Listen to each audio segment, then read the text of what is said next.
Hello, church family. Just want to tell you what a wonderful revival was at the church this weekend. I'm still recovering from surgery and had to watch it on Facebook, but to God be the glory.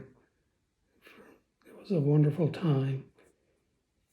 And today we're going to be studying out of Zechariah 9. And if we look at Zechariah and Haggai, in the very first verses, each of the books, we'll see that their ministry was only 2 months apart. Haggai started in the 6th month of the second year of Darius' reign, and whereas Zechariah started in the 8th month.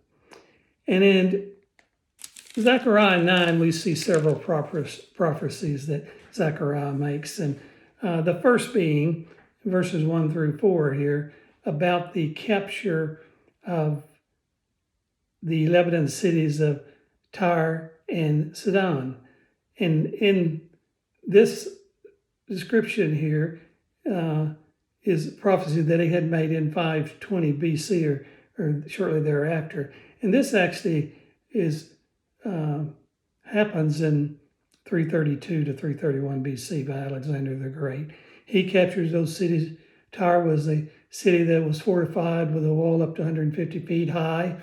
The Assyrians had tried for 5 years to capture it, was unsuccessful. The Babylonians for 13 years, Alexander the Great in 7 months. And as he traveled down the east coast, he fulfilled the scripture in verses 5 through 7 here, and that's Gaza. And he captured the Philistines, and we hear about Gaza in the news today, don't we? And then in verse 8, we read about God's protection of Jerusalem. And after Alexander the Great had captured Gaza, he turned hastily toward Jerusalem. And as the word had gotten to Jerusalem, and the high priest had got the priest and the people together and told what was about to happen, and God told them to open their gates and welcome the soldiers. And as Alexander the Great approached the city, Josephus records that he saw the priest in white robes and also the high priest in his purple and scarlet robe. And he was so amazed, he left his troops behind and went on alone.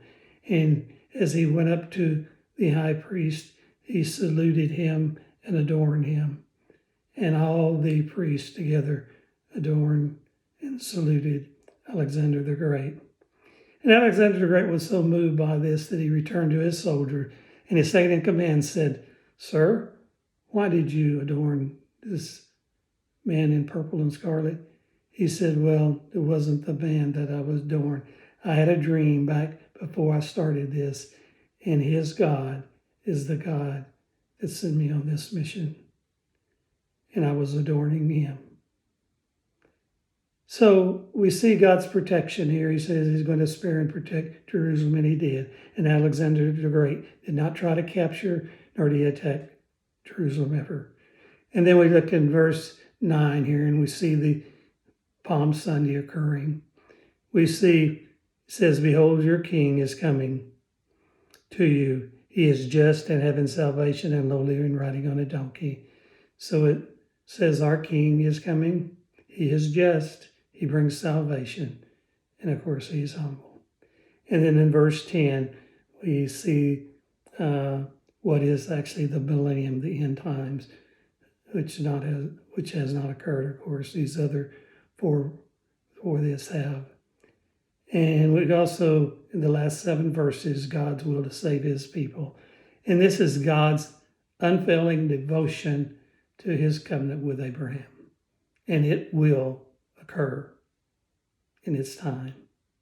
May God bless you. May you have a wonderful day reading his scripture. And may God be glorified in all that you do today. God bless you in a special way.